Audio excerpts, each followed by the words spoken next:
Hello and welcome to the Devil's Clip podcast, Ireland's fastest growing Manchester United fans podcast. I'm here with Ray and Glenn. My name's Rory. Lads, how's it going? Good, very good. How are you? Good, Ray. Another week, Great. boys. That's it, man. Good bit's been happening. Lots Sancho in the bag. Yeah. Look at Coman. My hand, boys. I broke my fingers, boys. I did. Look, fingers are broke. Fell off a trampoline I did there last Saturday. Come up with a better story than that, then. Come on. No, honestly, I swear to God, I came off the trampoline and I broke it. I broke it a couple of years ago. We did, and it's the same one. My baby finger. It's knackered now.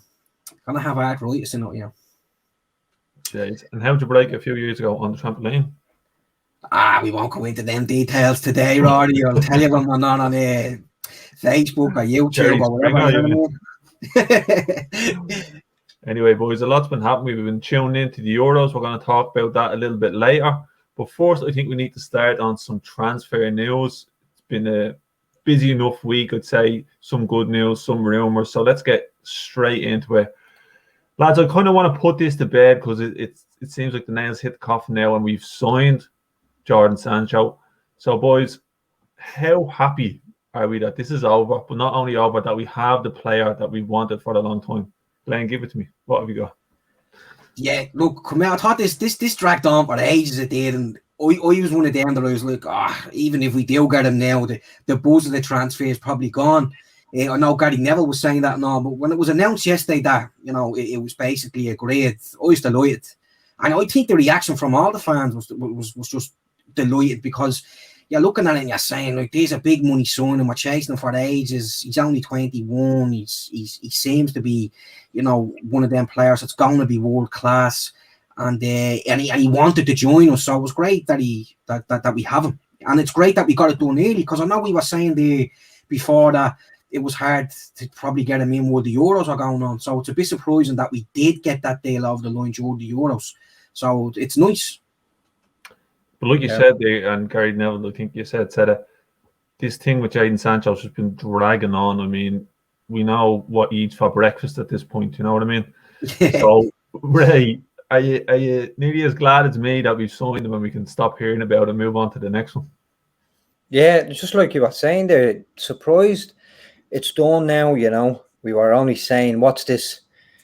How is the board going to impact this transfer window? And fair play to them. Happy days now. One over the line fairly quick, and you can't say that the price is laughable. It's not over 100 million, so that's great as well. It comes up to close to 100 million, 90 million in add-ons, euros, I think, if I'm not mistaken. So that's good. Definitely worth it from a financial point of view as well. They make that money back. He's a big Nike promoter as well. So he dips everything. He's brandable. So yeah, man. On top of that, he's quality. Gives United options all across the front. What a player to have. What a player to have. I think just because it dragged on a lot of time, it just dragged on, and I think you just forget of how good he actually is and what he can bring. So finally, now we can look to what we're gonna get next season with in the team. Happy days. I think, lads. I think United, the transfer, whoever looked after John Morto, whoever it is, done a great job getting him in. And I think if it was a battle between both clubs, between Dortmund and United, I think we've come out on top. You look at what they were doing there last year, 108 million they wanted, and then add-ons and all that, and then to get him now for 90 million, 73 million pound. You look at the players out there that have gone for bigger money. The likes of your man Ousmane Dembele, he left Dortmund and went to Barcelona for 100 million, and then there was 40 million plus add-ons included in that deal. So when you look at that compared to what we've paid for Sancho, I think we've done real well there. If you look at, say, the likes of Nicolas Pepe, who came in to Arsenal there, they paid 72 million for him. He hasn't been that great, so we're getting a player that's proven in a good league that he can produce the goods. So I think we've done real well there. I think we came out on top in that particular deal anyway. How much of this is Sancho kind of wanting to leave Dortmund and maybe even come to United? Not that we're the only ones in for him, but do you think he's excited about coming to United, or is it coming to England? What do you think, Ray? I think, if United come in for being English, obviously you're going to be, very excited. And I say he had offers from everywhere else as well across Europe. I say PSG was, lurking around, and Chelsea, definitely there was talks of him, being approached by Chelsea as well, and he's a Chelsea fan and stuff. But it's been in the works, this deal, hasn't it? You're saying that it's been a year now, so he was never for sale basically last season, even though we showed a lot of interest. And Dortmund don't play around in the market. When there's a player for sale there, they'll try and get everything they can out of him. Just Glenn was saying there, I think we did do well from the business side, things like not to be joked around, but you have to just think of what we're getting. He's good friends with Rashford. Rashford was the first one to get on the socials and react to him coming. So there's a good chemistry there. He's English. He's gonna fit right in. Hopefully now he can be coached well and managed well, because he's still 21. You still have to take the right approach with him. And we've heard things that, he can be a little bit challenging on the training ground or whatnot, or behind the scenes. He's a bit of a character. So you need to be spot on with that approach, I think. Yeah, and Glenn mentioned that last week, and then I saw an interview with Foden, and he was asked who was the funniest player in the English camp, and he said Jadon Sancho. So I think that hits on that point that he is a bit of a character. And I know last week we were talking about, maybe he acts out a bit too much. He's too cocky, doesn't want to train. And Glenn mentioned that a few people had said that. The only concern I have for Sancho coming to United is I see it as he's young like Lingard, he's young like Van de Beek, and they had really bubbly personalities, and you can really see Lingard, his personality coming out of West Ham, his relationship with Damien Rice. I'm a little bit worried that he's going to come into United and that's going to be shot down. You're saying there that maybe we need to keep that in the bag a bit. You need to let players express themselves. Like if you see him at Dortmund playing with Haaland and the relationship they have and what it produces. Yeah. I'm a little bit worried seeing Van de Beek and what happened with Lingard. You even see with Rashford and Greenwood, they're very serious for their age when they're on the pitch. There's no smiling or anything unless we score, Well, I'd like to think that Solskjaer has a way of dealing with that. I like to think that he lets them express themselves that way. We often see Ole Gunnar Solskjaer engage in those moments of banter in training with them and stuff. So he seems like he's the right manager, for players like that. And I think that's you could have a good argument for that, because it looked like they were suppressed a little bit, previous managers.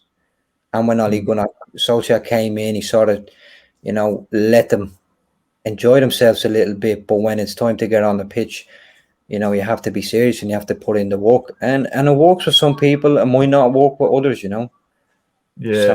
Find that right balance, I suppose, really, Yeah. Look at Marcus Rashford's posts on Instagram and all lately. It's Jadon Sancho. Anytime they're in the England camp, they're always pictured together, either whacking balls around or having a laugh. I think there's a great chance that they can build up a great relationship at United that could carry us on. You know what I mean? If you look at it like the attacking options we could have next season, it definitely should bring us into contention of sustaining a title challenge, which I've been saying we need to be doing now for the last while. But to get on to the question that you said, Rory, Sancho wanted to come to United. That's the thing. He wanted to come here. He didn't want to go anywhere else. And that's where I'm looking at it and saying, that's what you want. You want players that are saying, I want to join United. We weren't a second or third choice. And I know you said this, Ray, that all the personal teams now were great last year and everything. So it just tells you, he was told to just wait it out and we'll go and get him. And the Dortmund director or chairman or whatever actually said it. Sancho wanted to go. Dortmund didn't want to let him go. But it shows you what sort of club Dortmund are, that they respected the players' wishes and let him come back. And the thing is, I think Sancho has a bit to prove in England, considering the way he left Man City, one of the best managers in the world. You know, he actually said to him, look, I want to go, I don't want to stay here anymore, I want to go and get first team football. That's what he's done. He's been unbelievable over in Germany. So, you know, look, I can't wait for him to get going. Do you know what I mean? I think it's important, though, that he does get off to a positive start and hits the ground running, really. You don't want to be dragging on for a couple of games where he hasn't been performing. I'm not saying he has to go and score or anything, do you know what I mean? But just, you can see him putting the effort in and the positivity on the pitch. Do you know what I mean? Like, that's why I was thinking about it. It's really exciting. Can you talk a bit about the contract itself, what's involved?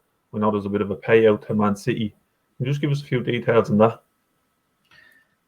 Well, the thing is, as I was saying, he left Man City for Dortmund, so they obviously put it into his contract that if he was to leave Dortmund, that they'd get a percentage of it, and I think it's 12 or 13 million that they're getting. But who cares about that? You know, people will put it and say, oh, well, we're lining City's pockets and everything, but we're getting a player that's only 21 and he's gonna go to the top. That's what I think. And I'm looking at the way it is for England at the moment. I know he hasn't played any minutes. I don't think that's down to form or anything. I just think it's down to the fact that this deal's been looming probably over his head a little bit, you know what I mean? Which is probably wrong considering that England are doing well in the tournament. But I think now that I think Southgate will probably have a plan in mind, and I think we will start to see a bit more of Sancho now in the knockout stages and see what he can do. But you know, it's one of them deals that it's great to see it done over the line, and it's glad to see that we can still get these deals done over the line. That's the thing, like, and it's early, so now we can just move on to the next one, you know. Because last season it dragged into late August and everything. Even though last season they Dortmund gave a deadline they gave for the 3rd of August, and they wouldn't get anything lower than 108 million and everything. And then you know to put that bid in after the deadline, and it was lower than they expected, and you could just tell that it was just done to make it look like we wanted him when we knew we weren't going to get him. But now it's done and dusted already, and it looks like we're hungry now. Do you know what I mean? To get these deals over the line, and I just think it's important that he wanted to come, and he was willing to wait it out. Yeah, big time, lads. And how much of this? Now, this might be a bit controversial, and I don't know if you have any news on it. But how much of this is just, it's too much news? It's kind of covering maybe some of the bad stuff that happened, as we saw with the Glazers and the Super League. Is this like a cover up, kind of hiding that United are doing well now, we're going out getting those players? Don't worry about all that other stuff. Yeah, you know, it has to come into that. Like, there is a little bit of that, but I think getting, you know, Champions League football 2 years in a row and stuff like that, and looking like we're progressing. You know, I think that's one of the main factors as well. Players like that want to come. You know, we are hearing a lot everywhere about good players, top players being linked now, rather than, you know, second fiddle players that we were struggling to get. We're at the reaching a level in the market now where you can compete for these players and you can present them with a decent plan. I think, you know, Champions League football, maybe being in contention for the Premier League, that's what you're hoping to offer them. And definitely, you know, I'd say the Glazers aren't stupid either, you know. I'd say there's a part there, been playing, you know, trying to get the fans back on their side. I know it's a long way away, but a few more signings like this, and you never know, you'll forget about them for a while until something falls off the stadium or something. The paint rolls down off the wall. Yeah. Well, in fairness to them, they are doing stuff to the stadium, that they're repainting it, they're probably repairing the outside of it and everything. But yeah, Roddy, they're definitely doing this because the fans of what happened with the fans protests and everything, which is brilliant in a way. But I don't think it will cover up the basis that, you know, people aren't happy with the way the club is being run. And unless significant things change, I don't think we're going to accept the fact that they're still in charge and everything. But this deal and the potential others that are on their way in is a good start by them to show that they're willing to invest money in big name players for big money, and then you're including then their wages and everything into that. But it's definitely a good start. Yeah. So Ray, you mentioned Sancho's going to add to the forward line.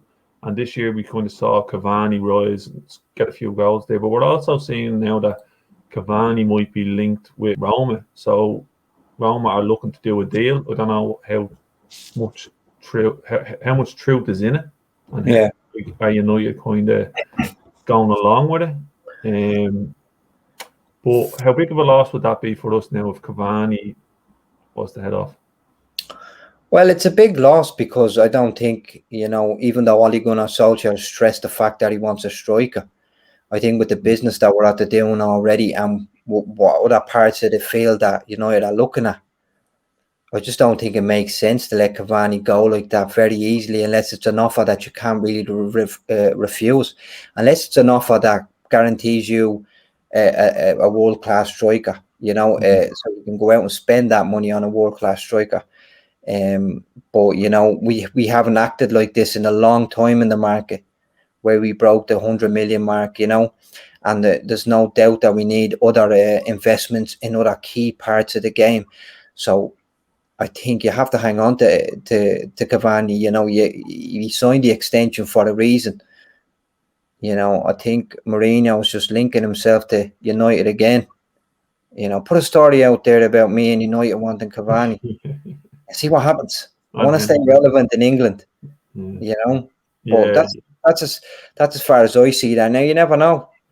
I doubt Cavani will turn around and say, I want to go to Roma now after I'm just after signing for United an extension, because he's looking around and he's thinking, I'm actually going to probably get some service now. With Sancho there, his assists are, a top class level. So he's going to get that service.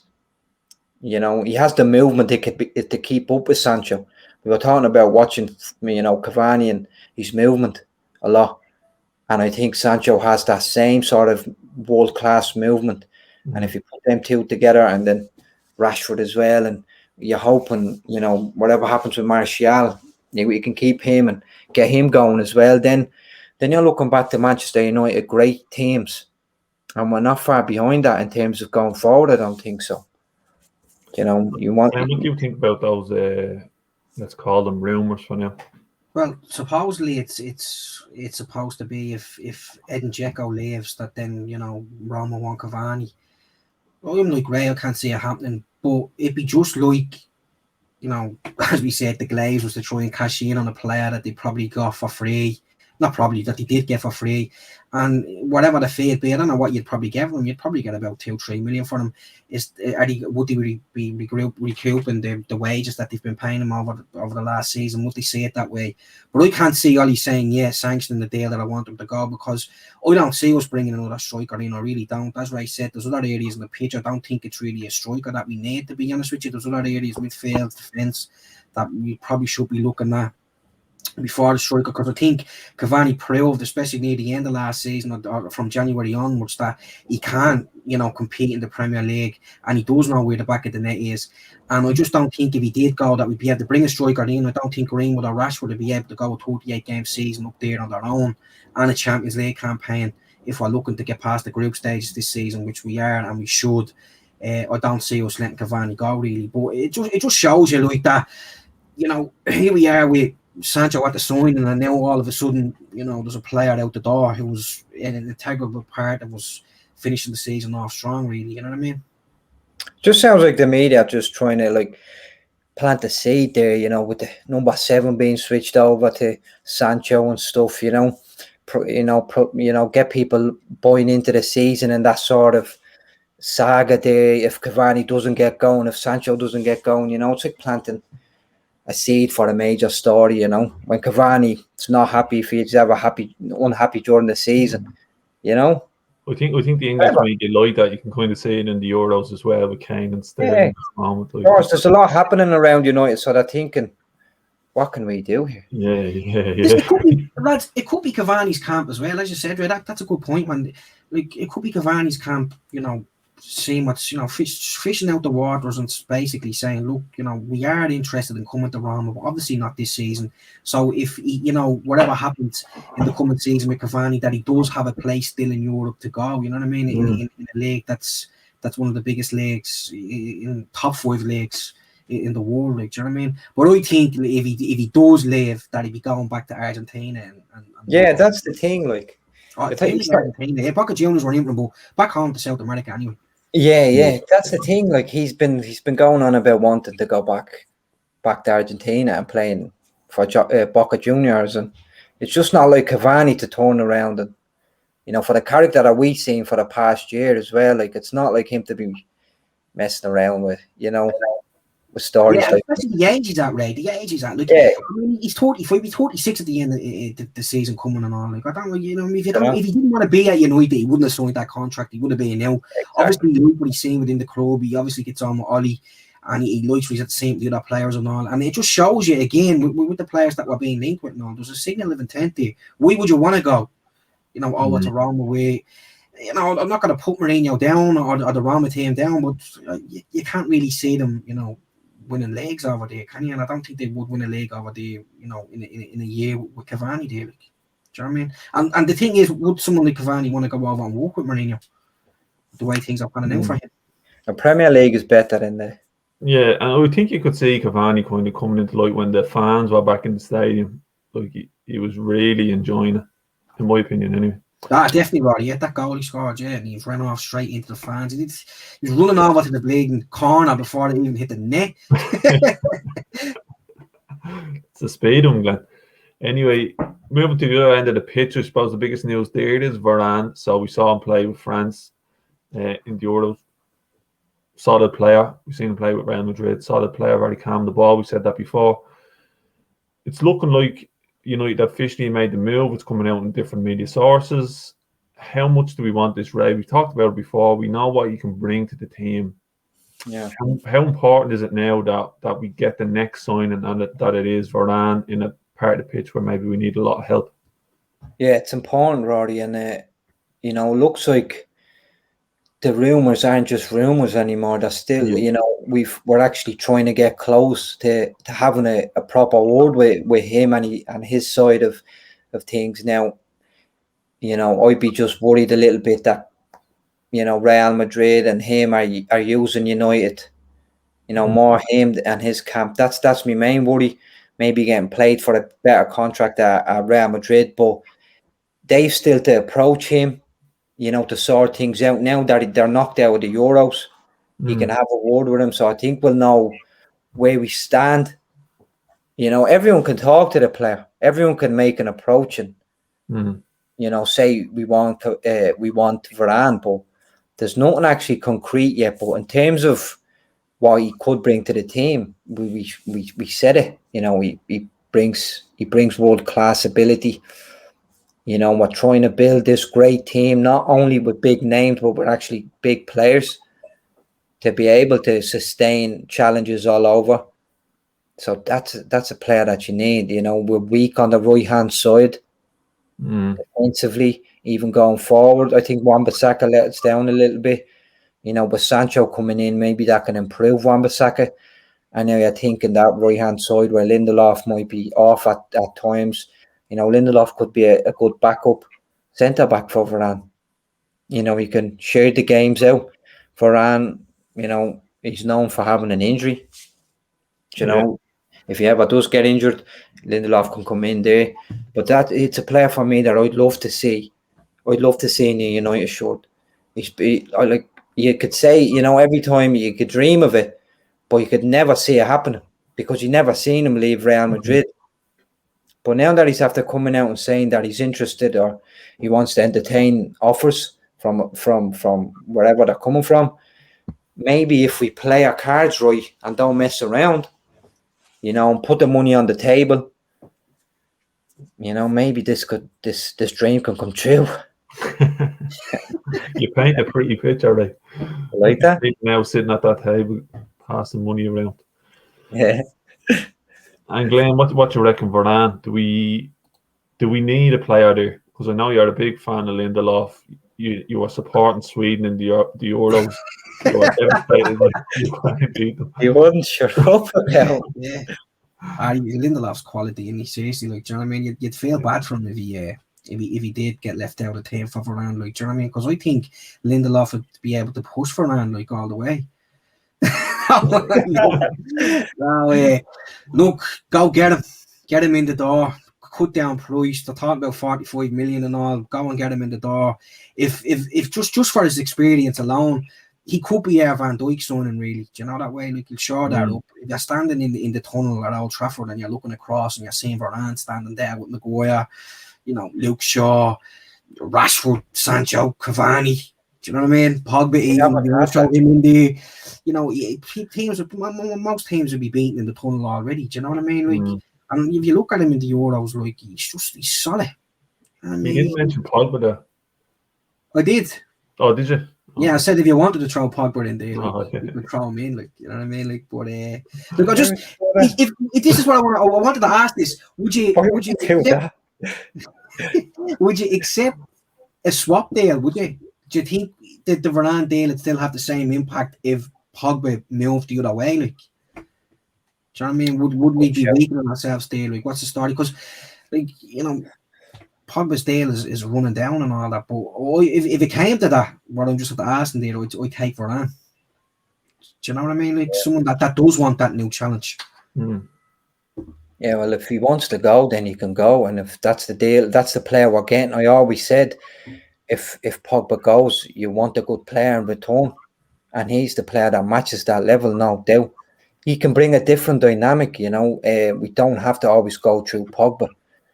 We can become the United of old, where we're attacking the wings and, be more expansive on the wings and deliver crosses into the box and not having to protect, being able to get midfielders in the box and not having to worry about what's behind me, and that double pivot that we've seen from Ole Gunnar Solskjaer and Southgate, two great. Even there, like Maguire pushing forward without having to think. Yeah, I can't go too far forward because I'm holding Lindelof's hand back here. Yeah, and we've seen him do that for England. Why? Because Declan Rice and Calvin Phillips, they cover so much ground, and they have the know-how to fill in there, and Maguire wouldn't have to worry about too much. Man, Varane would be ideal. It would be one of the best summers we have in a long time. It's leadership, lads. You look at that, like, you'd have Maguire there as captain, all right, but then you'd have Varane, as you said, Ray, on the right hand side of that defence. Like, do you know what I mean? Not letting anyone slack off on that. Do you know, we don't have too many players that's vocal within the team. Do you know what I mean? But if you have a player like Varane coming into the dressing room, you look and you say, look what he's won in the game. Do you know what I mean? He's been playing at the top since he's 18, 19. You know what I mean? He's constantly winning stuff, World Cup winner. So, it just changes the whole dynamic of the dressing room and all. It becomes more like, we're here to win. Yeah. Do you know that head of hair on him as well. Nice head of hair. Great body. Fast, reads the game well. All right. I always go in FIFA, I spend all my money on him in FIFA every year. So, he's class. No one can beat him. But lads, a bit of news off the pitch, I suppose, just to mix it up. So we saw Mourinho had a few comments about Shaw in the game against the Czech Republic. So, do you want to just jump in there and tell us a bit about what happened there? Well, what happened is Mourinho was asked a question and he answered it. You have to remember he's a pundit now for TalkSport, so I suppose he has to, bring what Mourinho brings and that controversy and all to get them listeners and viewers, I suppose. But the thing for me is that I was looking at Mourinho on the Shaw thing, and I was saying there a while ago to myself, I was saying, is Mourinho bitter over Shaw, or is it one of these things where Mourinho saw Shaw at United and saying that there was a player in there, but he wasn't getting enough out of himself? I'm not talking about Mourinho getting the best out of a player. I'm just saying Shaw probably not putting, enough into it. And is it Mourinho, still like saying, I know there's a better player in there, even though Shaw has been excellent the last season, he's forced his way into the England side. Is it Mourinho still saying there's more to come, just in his own way? But then when you actually listen into it, you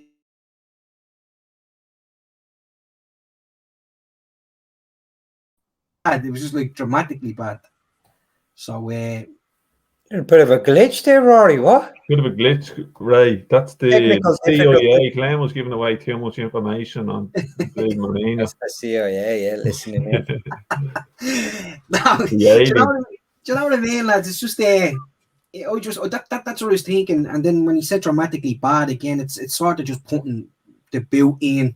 I know he said something about starting Chilwell ahead of Shaw there as well before the tournament started. But now I'm looking at it, I'm saying this could be like a form of bullying, really. You could look at it that way. He felt Shaw's presence in the dressing room, and he felt threatened with it. And you know, we've talked about when the ESL news came out. You know, Shaw was one of the first apparently to approach the board and all. So he's not one of these people that'll probably take the crap. You know, if you're seeing something in the dressing room, he'll speak up. So I'd say Mourinho felt that and was like, he's threatening my job. Yeah. I mean, a lot came from that. He didn't train well and stuff. Remember that video? Yeah, he doesn't train well. I wouldn't put him on par. with we do have a video, right? And I might just play it here. Yeah, play that. Talking about from a few years I think you ago. get to see. I think this is the Mourinho here. I don't like. I like Mourinho, the pundit.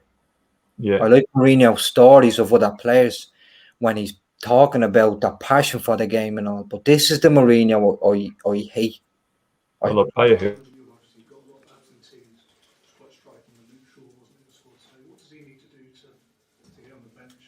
Who? Luke Shaw. Difficult for him to be on the bench. Why is that? Because I cannot compare him with Ashley Young, with Damian, with Blind. I cannot compare the way he trains, the way he commits, the focus, the ambition. I cannot compare. He's a long way behind. Okay, last question. Yeah. Yeah, Joe Hart is an English international and is playing on loan in Italy. Okay, guys, thank you. So, lads, I feel a bit like Mourinho couldn't inspire Luke Shaw, where we see Ollie has done something different. He's come in and he's producing something out of what is a quality player. Maybe you're right, Glenn, in saying that Mourinho sees more in him, and maybe that's still to come. But do you think it's Mourinho's style of management that didn't allow Shaw to express the way or to build his play up to where he's at now? Well, Rory, the thing is there, you said it, he couldn't inspire Shaw. I think that interview there, although when you look back on it, it's shocking really when you hear him talk about the likes of Darmian and all. Who I don't really remember Darmian being that great for us or even that solid. But anyway, you know what I mean? He had him over there. But I think that is Mourinho's way of trying to inspire players right there, what we're seeing. And I think that was after a draw at West Brom that game. But the next game was Everton at home. And we drew that game 1-1. But Luke Shaw came off the bench for that when it was 1-0. And it was actually his shot. It was in the last minute that I think it was Lukaku or maybe Ashley Williams or something handled the ball and Ibrahimovic stuck it in to salvage the point there. But I think, Shaw answered Mourinho back in that game. And that's the game, Ray, then after where Mourinho started talking about it was his body and my brain and all. And again, that's where I think you're saying, Jesus, just give the chap a little bit of praise there. Do you know what I mean? For what he's at the doing. He's at the coming on and he's at the having probably one of his best performances under Mourinho in that game. But yet he still couldn't get any positivity out of Mourinho. Do you know what I mean? So that's why I would like to think that it is Mourinho trying to, inspire them or get the best out of them. But then I look at interviews like that and you're just thinking, say to yourself, nah. You know what I mean? You have to understand your players and all. And Mourinho should have known that, some players just need an arm around their shoulder and all. And I think Shaw is one of them players. If you look at the way Mourinho handled things with him and you look at the way Ollie's at the handling things around, it's like chalk and cheese, really. And maybe he needs to be told what his weaknesses are and how he can improve them. And you see Ollie's always, confident about his players, even when they don't play well. He'll always have something good to say. Or he won't go into too much detail about the bad parts, Yeah. And sometimes we've criticised that because he's too positive, but maybe we're seeing, like in the likes of Shaw, how good it can be. And Shaw replied anyway to what Mourinho recently said. He was saying, it's along the bottom of the screen there, he says, clearly I'm in his head a lot, and he clearly thinks about me a lot. There's nothing to hide. There's no hiding it that we don't get along. Yeah, so that would have been something from a couple of months in. I'm imagining, that would have been an issue starting, because although Shaw came out and Shaw is the main man in this conversation, there was a lot of other players, I'd say, that were feeling the same when he would be totally negative in the way we play and we what we do on the pitch and how we attack, and he took that away. Okay, he worked at times, we didn't have the firepower that we did. He wasn't back correctly, he's going to argue, and that's okay, but you need to, like you say, understand your players and play to the players a little bit, not suppress them that much.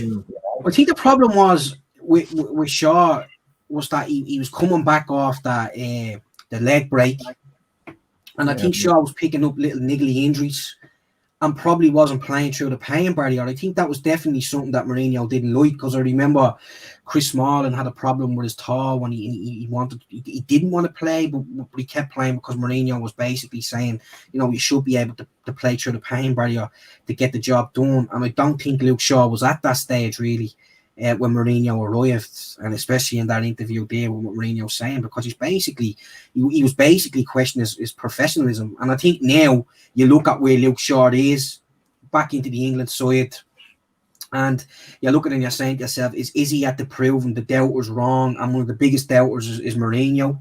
And I think it reflects bad on Mourinho that Luke Shaw is at the turning into the player that he turned into under another manager.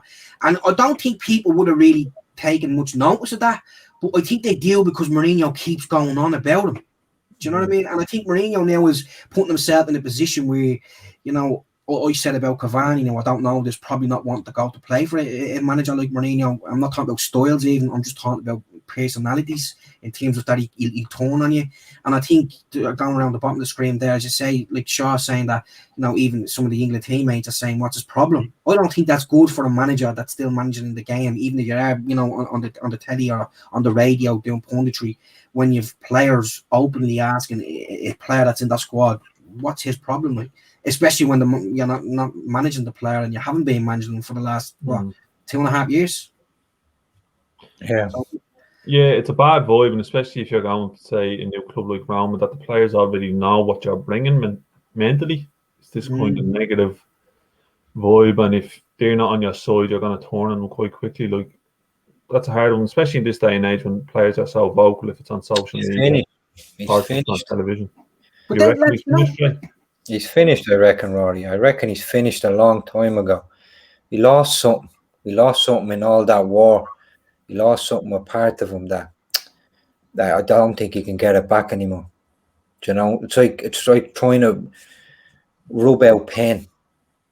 You know what I mean? It's done. You can't. You need Tipex. You need Tipex. Oh, has he got Tipex? That's the big question. Is he willing to change fully 360 and become a new manager? He hasn't got the time. He's lost it. He was all character, wasn't he? You could tell what he was doing in the dressing rooms before that Chelsea team would come out. Machines, man.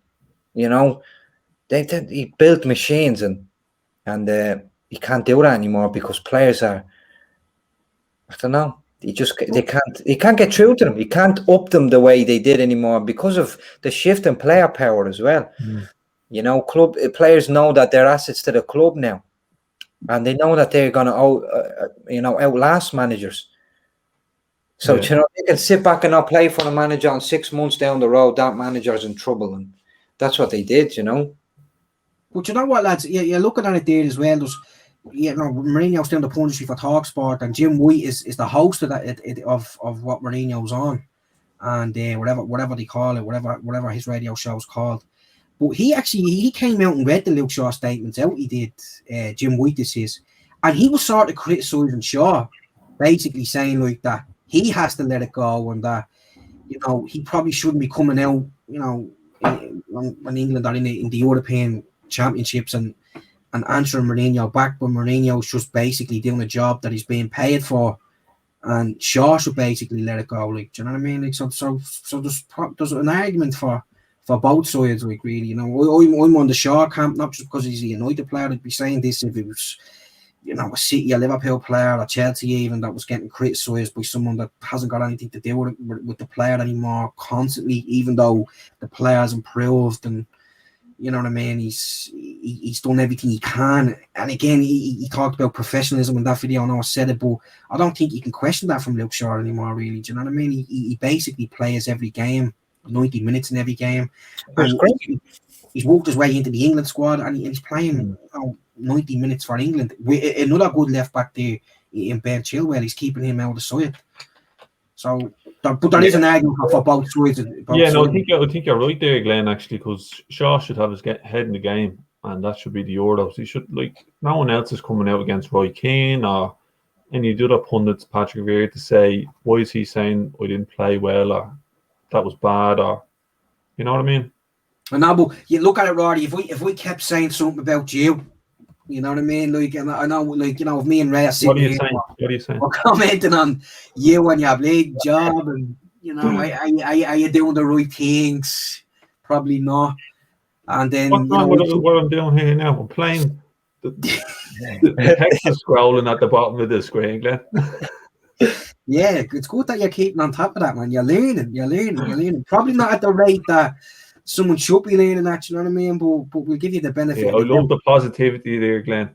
I'm only playing this role of being the bloke that'll just keep putting the pressure on you, you know what I mean? And then I'll leave the job, I'll get sacked, but then I'll still commenting and ringing people and saying, what's that mad thing doing in these? You got the hang of it, yeah.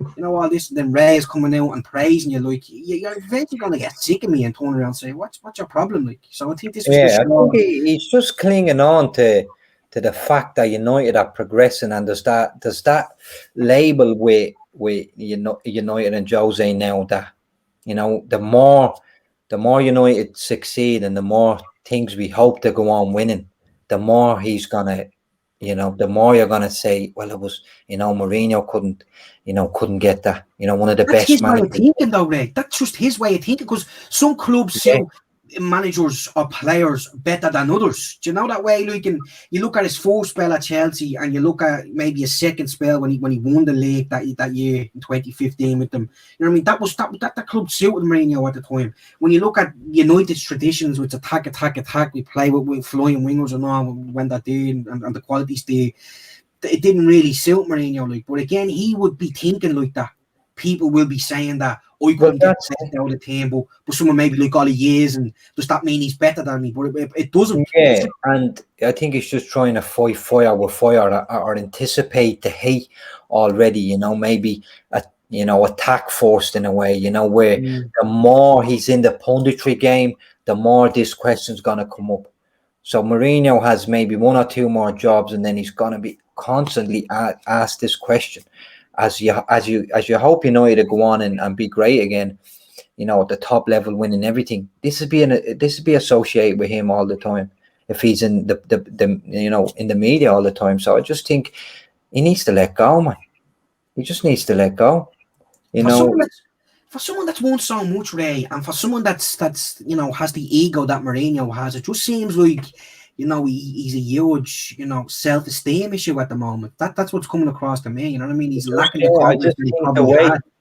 The way he lost the Chelsea team that time, and the position he left them, I just think that, you know, that was the fact that he was never really appreciated in Madrid. I think it's that way, really. I'd go back to the Madrid, because the fact that, you know, remember he broke the points record when he won the title back off Barcelona. Yeah, never enough. Yeah, and the fans never got on board with him, and I don't think he was the same manager after that. Because you look at the Inter days, the Chelsea days, the Inter days, the way he left Inter, crying with Materazzi and all that. It was a huge thing. Then he goes to Real Madrid, and I don't think he ever felt that love from the players, Ray, and the fans, but because I think that's when you first start seeing problems, isn't it? Because remember he took look at that situation. Who are they playing? Who was he coming up against? You know, an upcoming world-class manager, Pep Guardiola, probably the best team we're going to see in a long time. you know, the hype around them, UEFA loving Barcelona and hating Real Madrid. And Yeah, because they beat them in the semi-final that time. yeah, all of that came in.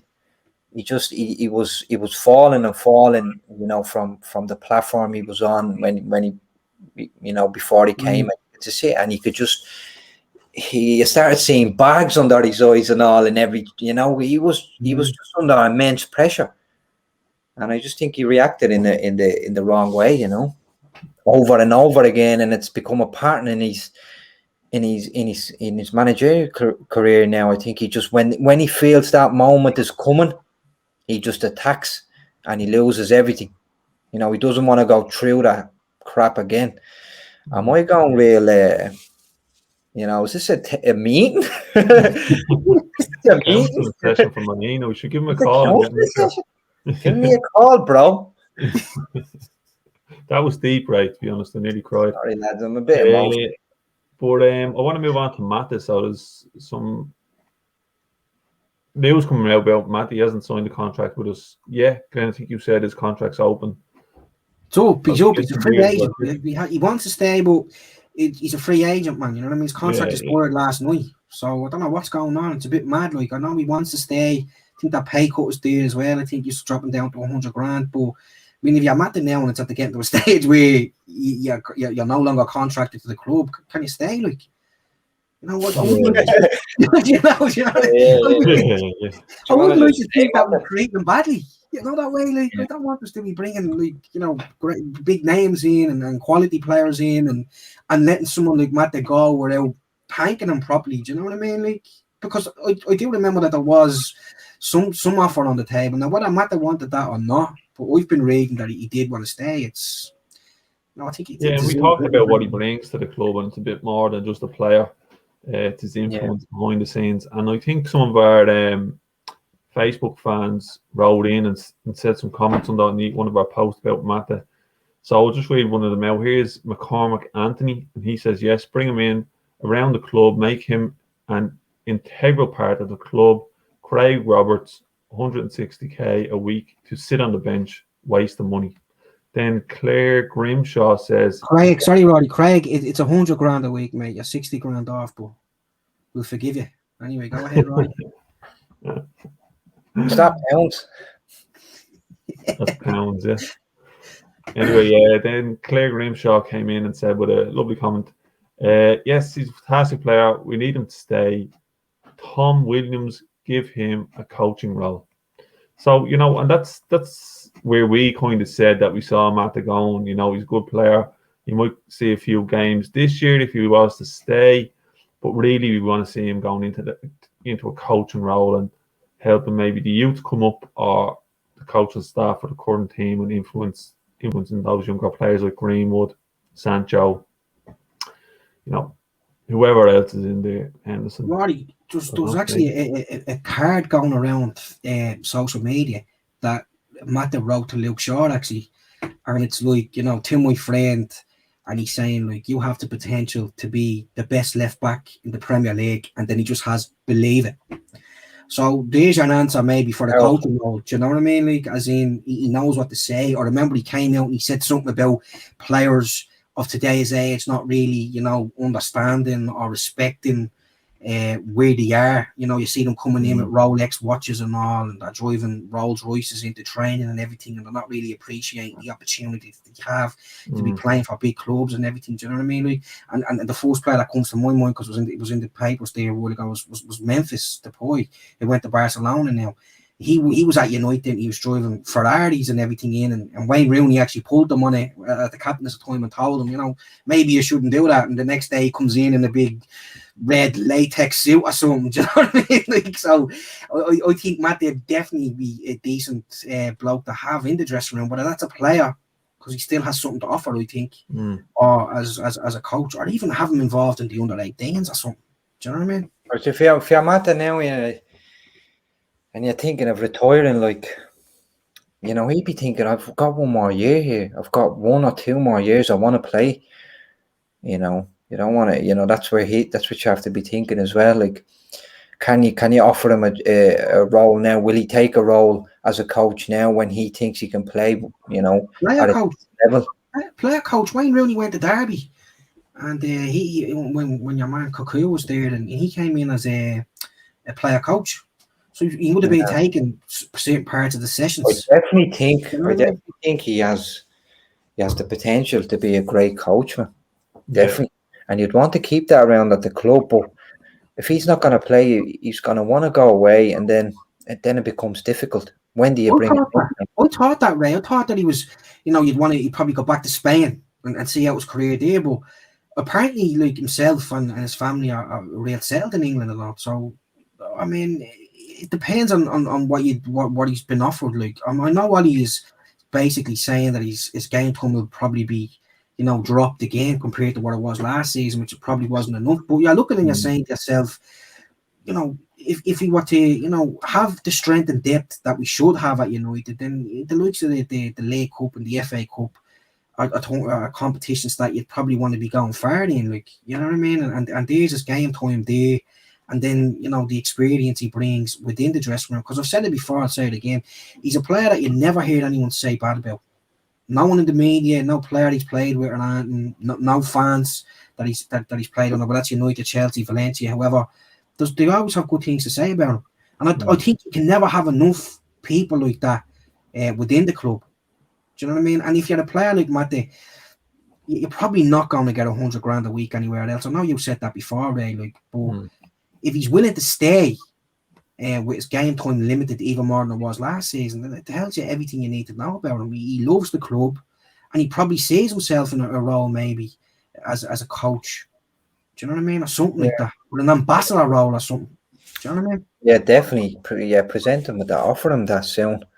Sort this one out, actually, because there's $100,000 on the table there. And if you want to be active in the transfer market as well, the Glazers, they're going to be looking at that and thinking, how can we get rid of Mata without upsetting the fans?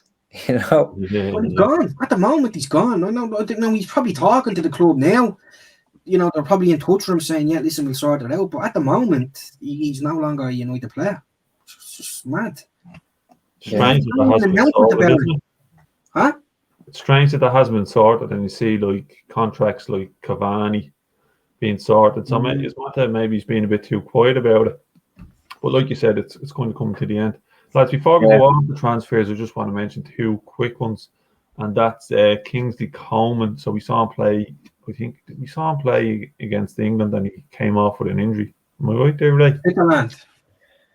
Yeah. Switzerland, was it? Yeah. Winger, Yeah. Quality little winger, Yeah. Now, Bayern apparently don't want to let him go, and they've upped the price to €86 million. So once I heard that price, I was thinking, we just got Sancho. There's no way we're going to put in for him at that price, and especially because he is injury prone. So you could end up paying that price, and you'd never actually see him. But anyway, I just wanted to touch on that one because we did mention it before. The other one, and I want you to talk about this, Ray, is Camavinga. Coming in from Rennes. Solid player in the middle. I think you were saying earlier it's good on the left. I was hearing like this left foot, young, good player coming up through the French ranks, had some caps for France, which is a big deal. But he'd be taking kind of Van der Beek's role. Yeah. You could probably take the whole lot of them out, bro. He's quality. He's tipped us, to be just on the same level as Sancho. Another one of these world upcoming talents. He's been in the first team in the French league for Rennes since he's like 15 or 16, if I'm not mistaken. He's well built. He's tons of abilities. Left footed. He's the right player we need. He'd be a good replacement for Pogba, actually. He's Pogba's his idol, so he models his game, he was saying, off that sort of stuff. But what we need is not that type of player at the moment if we keep Pogba. So that's for me just indicates that, there's replacements there for Pogba. If Pogba does decide to go, if we do maybe do the deal with Varane, with Real Madrid, maybe a little quick swap there. you know, and yeah, bring someone like Camavinga in. You know, he plays further up the pitch. He gets you goals. He's left-footed. He sort of plays a little bit like Rabiot, you know, off the French team, and that style of play, the way he always kind of moves the ball with his left foot. Yeah, he's quality, man. But you know, there's a lot of talk around him. You know, a lot of teams are sniffing around because he's in the same situation. He has, I think, 1 year left on his contract, and it seems to be the trend now, doesn't it? Players are running down their contracts.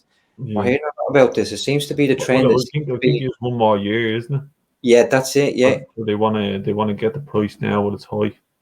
Yeah, and he's not coming out and saying stuff either. He's not putting any pressure.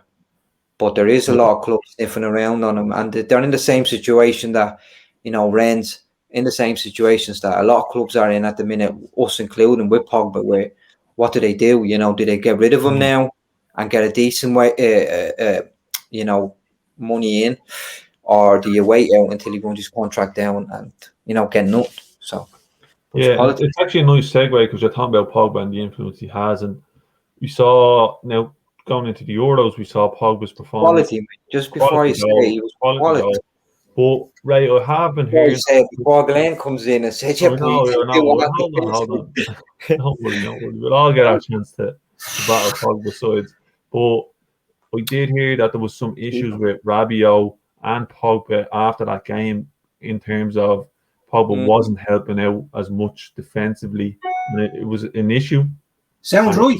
And it was said in the dressing room, and apparently there was a bit of bargy. You know, they could be rumours. That's just what I've heard. I bet you Deschamps got in there and said, "No, he's the best player in this team."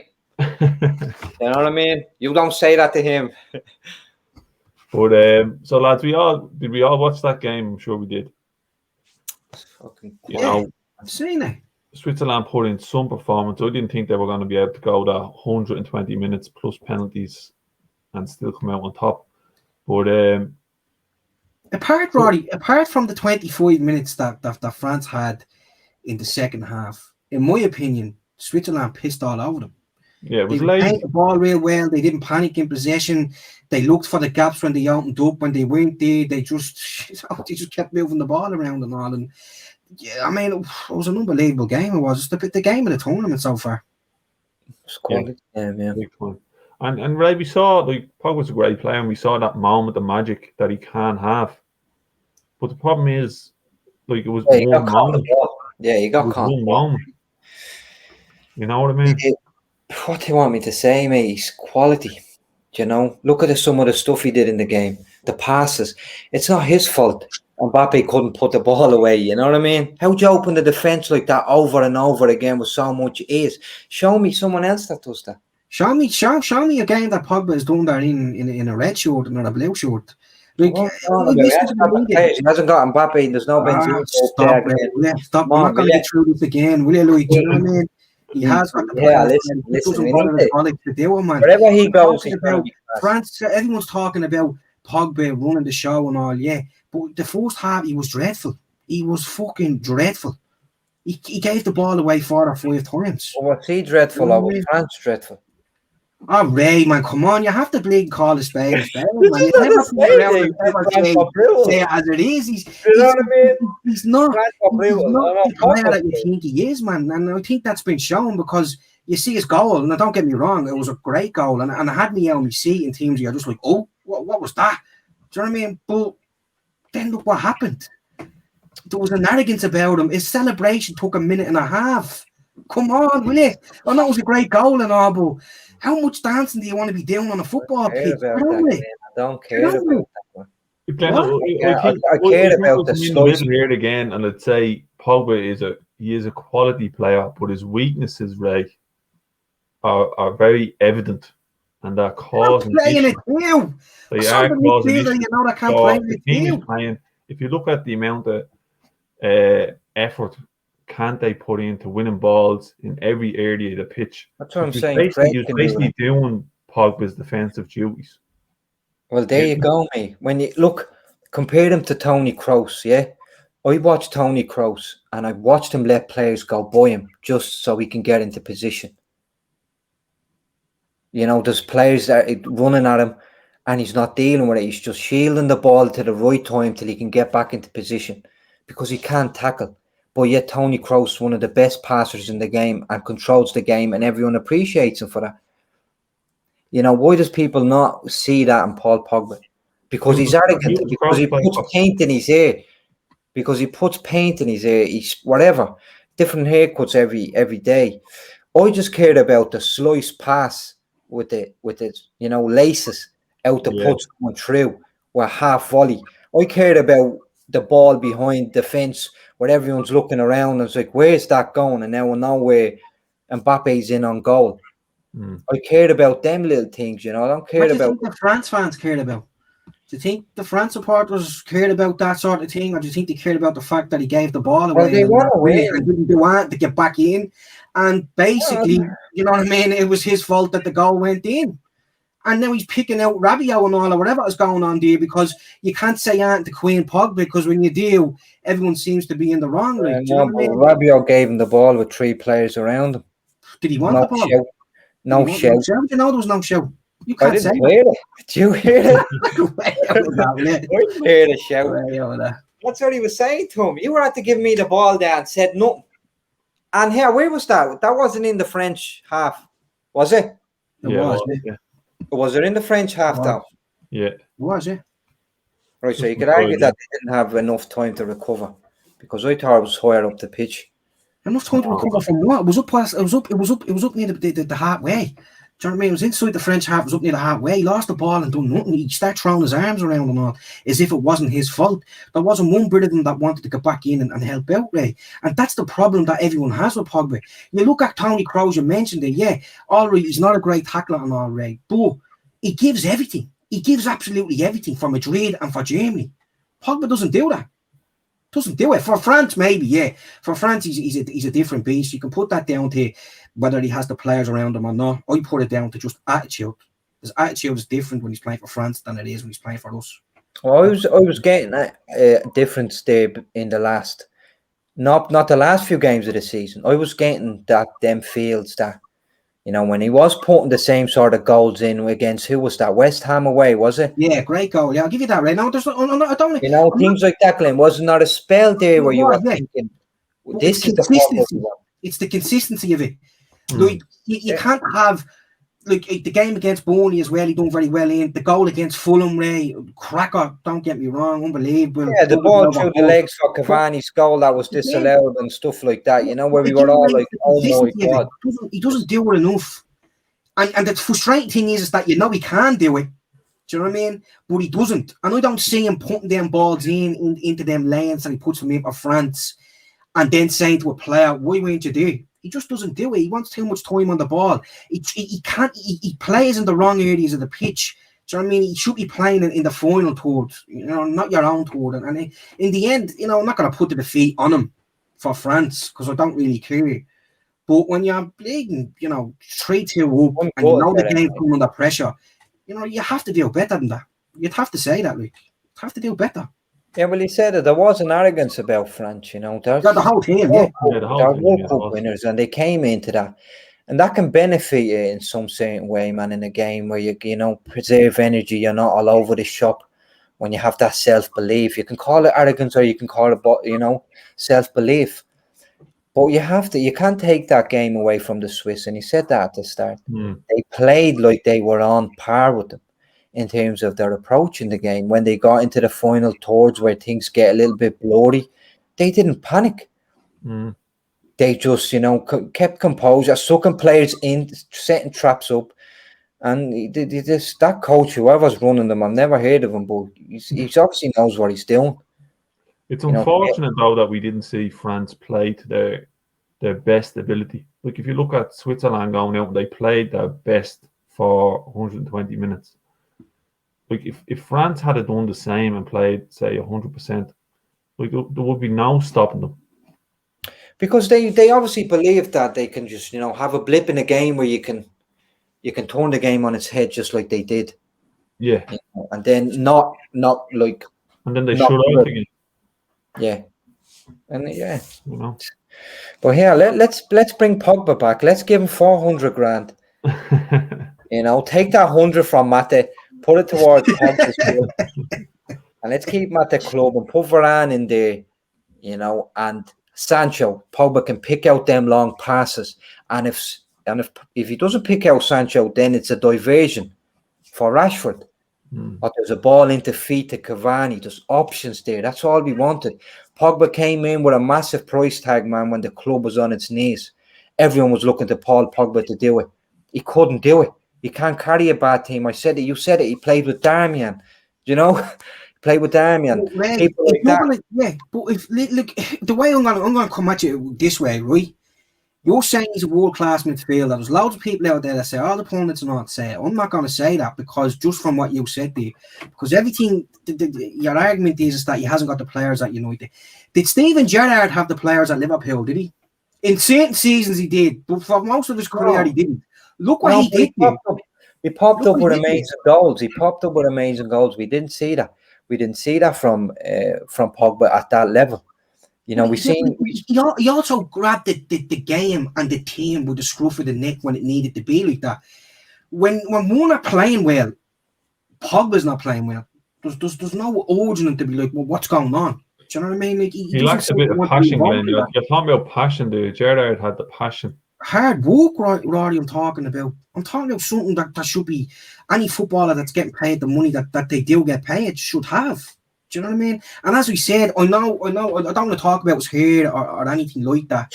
But you did already. No, Ray brought that. I always talking about celebration. You can't spend a minute for a minute and a half. Like, do you know what I mean? I know it was a beaut and all, but come on, play the European Championships. I mean, you know, how long should he have? 40 seconds. You should be able to skip it. Press X. Yeah, press X. Anyway, another English players playing in the Europa Cup. Oh, Europa Cup? What are you smoking? The old Europa League. Euro, sorry, boys. So Luke Shaw, we saw playing against Germany and Harry Maguire. So, lads, Luke Shaw was on fire for most of the game, I would say, and we saw some great runs forward from Harry Maguire. Another clean sheet. I did predict that. I don't want to rub it in any of your faces. I said 1-0. It was looking like a 1-0 game until you bring in Jack Grealish. That's a different game. I wasn't predicting a game with Jack Grealish playing, so obviously I couldn't have been right. No, I'm joking.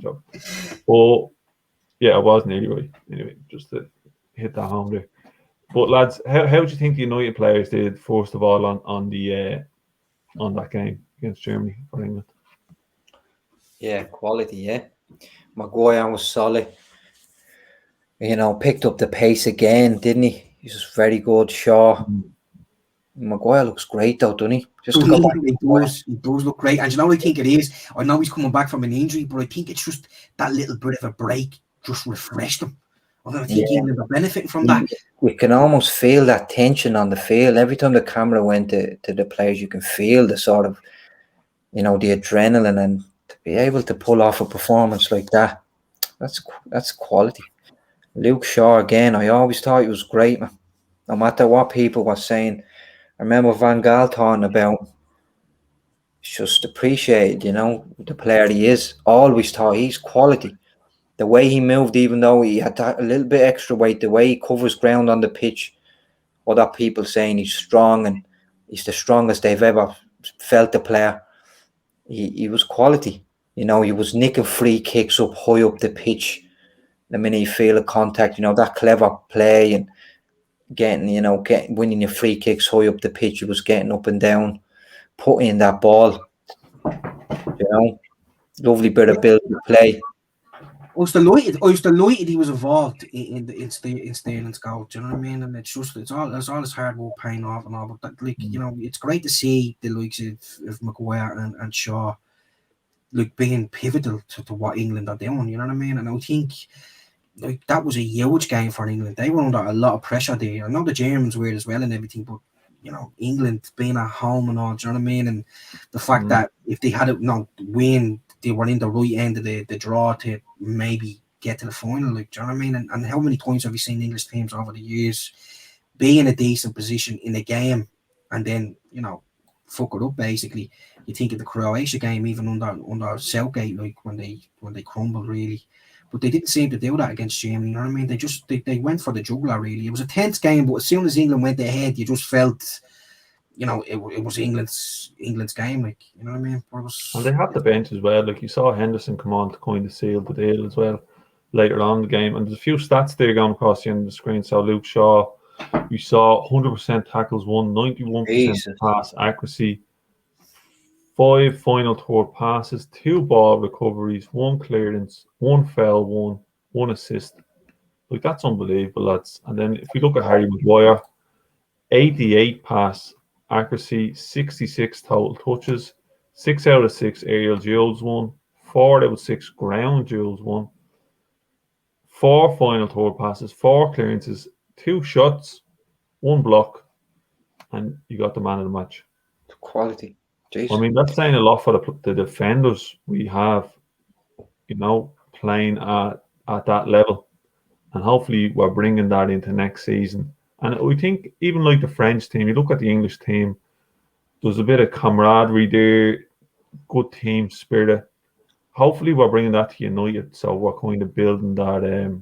so just looking at Shaw there, Roddy. Look at Shaw, man. He's playing like a wing back. You know what I mean? It's a position that maybe Ollie should be thinking. You know, because you know we've gotten into this stage where we're using the 4-2-3-1. But I don't know. There was a stage where Ollie was doing 3-5-2, or if you want to call it, you know, 5-3-3-2, whatever you want to call it, whatever way you want to look at it. But look, Shaw's proven that he can't play as a wing back, and we have players that can play in different positions. Like, do you know what I mean? Like, and in different systems. Is that the goal there? Yeah. Yeah. So we can see just getting a picture up there in the screen is Shaw crossing the ball into Sterling to get that goal at the front post.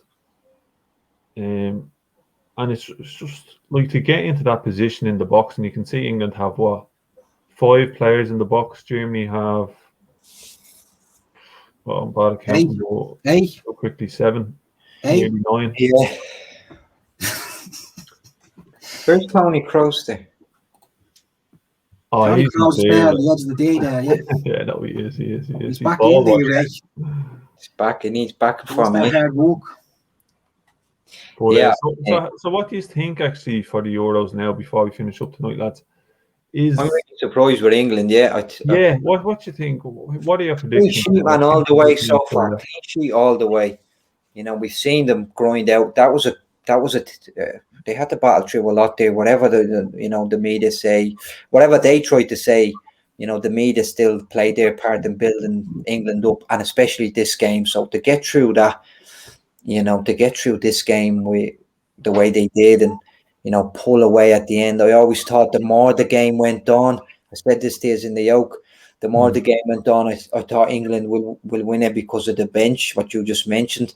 And I think the system he chose, I know he was so brave, that manager Southgate, he was so brave, but it's a system that England can fit some of their best players, most of their best players in, and it just suited them to match Germany, you know, great performances from the United lads, but they grinded that out. It wasn't rosy all the way through. It was just a battle, wasn't it? Yeah, like you saw that Muller miss as well, and you see Sterling's reaction to losing the ball.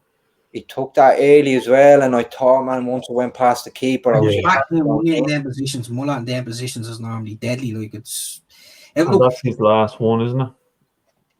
Is it Muller's last one? Yeah. Yeah, I think he's gone now. He's retired. Is he? Yeah. Yeah, I'm pretty sure. Yeah. So you know what it is, though, lads? England are in a position now where they've gotten through the groups. They've beaten Germany, you know, the old enemy as they call them, and now they're in a position where now the media and anyway the fans start to get carried away with themselves. So now you have can England now contend with basically the weight of a nation on their shoulders in terms of being favourites, because they're going to play Ukraine now. You know, Ukraine knocked Sweden out in the last 2 minutes of extra time. So they have Ukraine. You'd back England all the way there. I think that the stumbling block would be Denmark or the Czech Republic. I think the Czech Republic are doing very well in the tournament, and Denmark have been doing well in it. And I think, you know, England might, not that they might, obviously the team won't, but they could overlook the likes of Germany and Czech Republic, do you know what I mean? Because the psychology's changed now. Denmark, yeah. Or With Denmark, the way things started, with the way teams went out, the likes of France and Portugal, big teams, man, that could break England down, that could match England. Yeah. You know, we've seen them get past Germany now, and I think the road is clear now. I think the only team that can stand in their way is Belgium, and Italy be a tricky one. So whoever you are playing Saturday, are they? Belgium and Italy, is it? Yeah, Belgium and Italy. Yeah, Is it? Saturday. There is a game Saturday, yeah. And Italy is it? Yeah, Belgium and Italy, is it? I'll double check that, Ray, but yeah, I'm think pretty so. sure it is, yeah. But lads, I think England are looking at a stumbling block. I think they will concede a goal before the final if it is against Denmark or Czech Republic. And I think it's going to come quite close. But I reckon it'll be the bench that'll save them. I reckon if you see Jack Grealish coming on, you see Sancho coming on, there's no way one of those lads isn't going to come on gunning for the goal and they'll get it. Or they'll get some assist to Harry Kane or whoever else is lingering in the box. But those two boys, even Rashford, they just run straight for the box with the ball at their foot. Yeah, but they think they stretch teams. That's the thing. The likes of Rashford, the likes of Sancho and Grealish, like Sancho and Rashford and that, they'll stretch. They'll look to run in behind and all. And you've Grealish there that's clever enough to play the balls into the avenues for them and everything. It's only twice for England, but you know, for us, for England. Sorry, Glenn. Some bottle from Southgate just to, you know, keep the likes of Grealish on the bench. You just mentioned him there, like, and then know the right time to bring him on, even though the crowd and the whole stadium is calling for him. And you know, every time he gets taken off, they're booing it and all, and this and that. And for him to stand up to that, to trust in himself, that shows something that you know. That's to be, you know, appreciated. Not even to mention Foden. Not saying. Yeah, and he gave him a chance and it wasn't working, didn't it? Maybe he'll come back in. Mount. It shows you how good his man management skills are. Because how do you keep the likes of Grealish, Sancho, Rashford? I know Rashford's carrying a few injuries. The likes of Foden, who started the first two games, and then, you know what I mean. Now he's off. Look at that young Saka from Arsenal. Yeah. The fact that he's keeping these players happy because he's obviously communicating with them and letting them know exactly what their roles are, and he's making everyone feel a part of it, really. And I think that's what I was saying earlier about Sancho. I think, you know, Southgate's plan was probably to get to this stage, you know what I mean, and still have money in the bank in terms of freshness. Do you know what I mean? Because we're at a stage now where it goes into extra time. Ukraine went to extra time, as we said, against Sweden.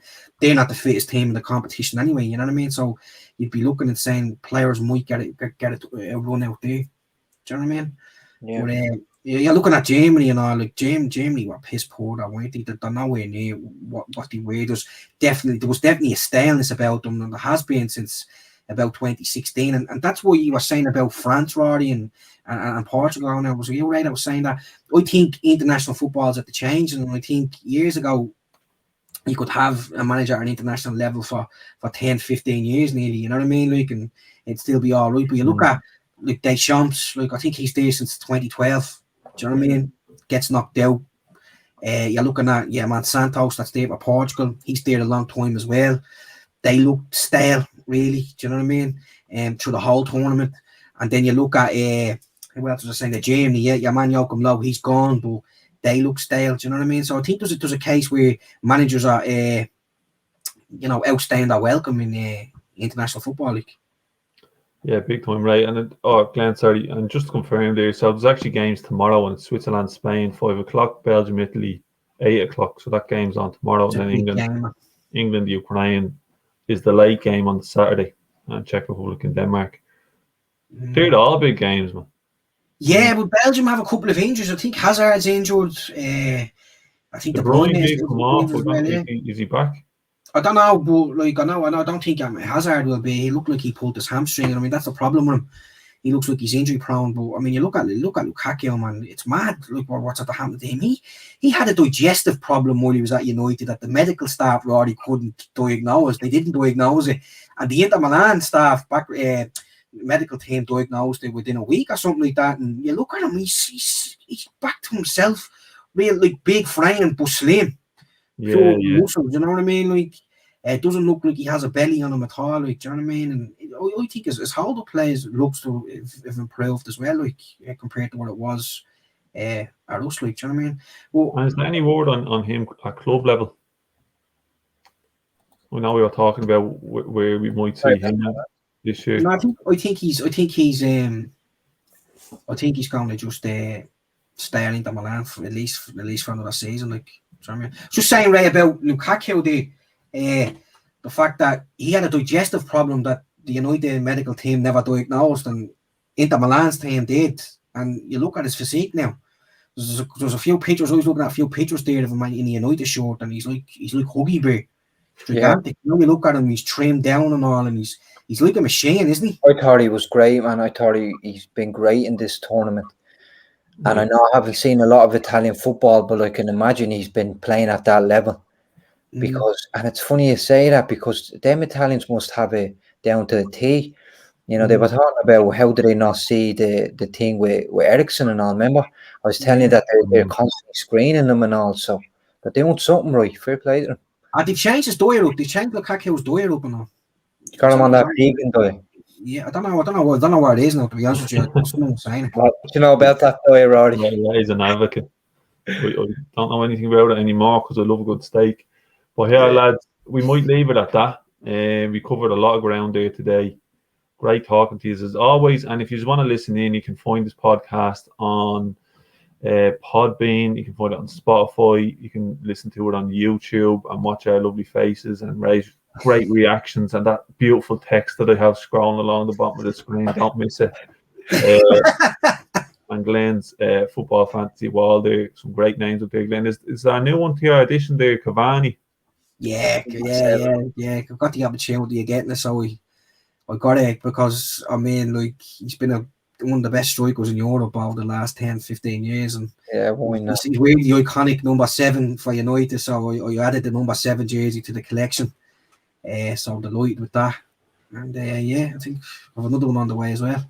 I will leave it as a surprise, actually.